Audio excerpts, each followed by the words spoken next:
ఈరోజు ఈ కార్యక్రమానికి ముఖ్య అతిథిగా వచ్చేటువంటి రాజంపేట పార్లమెంట్ నియోజకవర్గ ఎంపీ మిథున్ రెడ్డి గారు, హిందూపురం పార్లమెంట్ నియోజకవర్గ ఇన్ఛార్జ్ అయినటువంటి రెడ్డప్ప గారు రమేష్ రెడ్డి గారు, మన ఇన్ఛార్జ్ మబ్బులన్న గారు, చాన్బాషన్న గారు, వజ్రా గారు,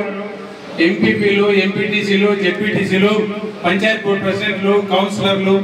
పార్టీని అభిమానించే ప్రతి కార్యకర్తకు పేరు పేరున స్వాగతం పలుకుతూ, ఎవరు ఎంతమంది పార్టీని దాటుకోకపోయినా కూడా, ఎవరు ప్రలోభాలకు లొంగినా కూడా ఈ పార్టీకి మేమున్నామని చెప్తూ ఇంతటి వర్షంలో కూడా మీ ఆరాధ్య నాయకులు పెద్దరెడ్డి గారి కుటుంబం మిథున్ రెడ్డి గారు వస్తున్నందుకు దారి పొడుగునా మీరు స్వాగతం పలుకుతూ మీ మహాల్లో వెలుగు కనపడుతూ ఉంది. ఆ నాయకుడిని చూసిన మరుక్షణం మీలో మీ ఆనందం చూస్తా ఉన్నాం, మేము గమనిస్తూనే ఉన్నాం. ఆ పార్టీ మీద, ఆ కుటుంబం మీద మీకు ఎంత అభిమానం ఉందో చూస్తూనే ఉన్నాం. అలాంటి వ్యక్తులు పదే పదే వచ్చి ఇక్కడ నాయకుల్ని, కార్యకర్తల్ని సమన్వయపరుస్తూ ధైర్యం చెప్తూ మేమున్నాం, మేము వెనకాల మిమ్మల్ని నడిపిస్తామని చెప్పి ధైర్యం చెప్తూ ముందుకు తీసుకెళ్తున్నటువంటి ఇలాంటి నాయకుల్ని రాక మేము పదే పదే ఆకాంక్షిస్తామని తెలియజేస్తూ మీరు పదే పదే వస్తూ ఉండాలన్నా ఇక్కడ మీరు కార్యకర్తలకి, నాయకులకి మీరు పదే పదే కనపడినప్పుడు మా గురుతర బాధ్యత మాకు గుర్తుకొస్తుంది, పార్టీ మీద మా బాధ్యత మాకు గుర్తుకొస్తుంది. ఇంతటి పెద్దవాళ్ళు ఇంత వినయంగా, ఇంత క్రమశిక్షణతో కార్యకర్తల దగ్గరికి వచ్చి అందరితో మమైకమైపోయి ఇలా నడుచుకోండి, అలా నడుచుకోండి అని డైరెక్షన్ ఇస్తున్నటువంటి ఇలాంటి నాయకుల నాయకత్వం మా ప్రాంతానికి అవసరం అని చెప్పి మీ గురుతర బాధ్యత మీకు గుర్తు చేస్తూ, మీ బాధ్యతల మధ్యన మీ క్రమశిక్షణ చూసిన తర్వాత మేము ఎలా మెలగాలో మేము కూడా నేర్చుకుంటూ ఈ పార్టీని ముందుకు తీసుకెళ్తామని, రాబోయే రోజుల్లో మనకు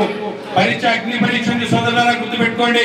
మున్సిపల్ ఎన్నికలు ఉన్నాయి, జెడ్పీటీసీ ఎన్నికలు ఉన్నాయి, ఎంపీటీసీ ఎన్నికలు ఉన్నాయి, పంచాయతీ బోర్డు ఎన్నికలు ఉన్నాయి. వీలైతే కొత్త రకాల ఎన్నికలు తీసుకొచ్చి మనం ముందర పెట్టడానికి మన అపోజిషన్ పార్టీ సిద్ధంగా ఉన్నప్పుడు ఎలా ఎదుర్కోవాలా, ఎలా సమన్వయంగా ఉండాలా, మనం అందరం ఎలా ఐకమత్యంగా ఉండాలా, ఎలా పోరాడాలని చెప్పి ప్రజల్లో ఈ పద్ధతి నుండి చైతన్యపరుస్తూ పార్టీని ముందుకు 14 జిల్లాల్లో 14 నియోజకవర్గాల్లో 12 నియోజకవర్గాలు ఓడిపోతే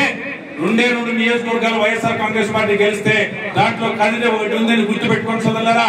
అంత వ్యతిరేక గాలిలో కూడా ఆ రోజు కూడా వైఎస్ఆర్ కాంగ్రెస్ పార్టీ జెండా కదిరి మీద ఎగిరేసిన ఘనత ఈ కదిరి వైఎస్ఆర్ కాంగ్రెస్ పార్టీ కార్యకర్తలకే దక్కుతుందని తెలియజేస్తూ ఇలాంటి ఘనతలు, ఇలాంటి విజయాలు ఎన్నో అందిస్తూ ఆ జగన్మోహన్ రెడ్డి గారికి మనం గిఫ్ట్ ఇవ్వాలని చెప్పి, మిథున్ రెడ్డి గారి కుటుంబం ద్వారా అక్కడికి మనం గిఫ్ట్ ఇవ్వాలని చెప్పి మన బాధ్యత గుర్తు చేస్తూ ఈ అవకాశం ఇచ్చిన పెద్దలకి కృతజ్ఞత తెలియజేసుకుంటూ సెలవు తీసుకుంటా ఉన్నాం. సాయంత్రం నాకు తెలిసినా కూడా ఎవరికి చెప్పకూడదంటే నేను ఒకరి టోల్గేట్ దగ్గర పోయి నిలబడ్డా, ఎవరికి చెప్పాలంటే 1% కూడా ఎవరికి తెలకపోయినా కూడా ఈ జనాన్ని చూస్తున్నామంటే నువ్వు మాలాంటి వాళ్ళు కానీ ఫోన్ చేసిందంటే అన్నకి దాదాపు మిథున్ రెడ్డి దగ్గర చిరుకుమన్నపల్లి దాటే లోపల 2 గంటలు టైం పట్టేది మినిమం. అంటే ఆ వ్యక్తి ఆ రోజు నుంచి ఈ రోజు వరకు దాదాపు 2011 నుంచి కుటుంబంతో ఉన్నటువంటి సన్నిహితం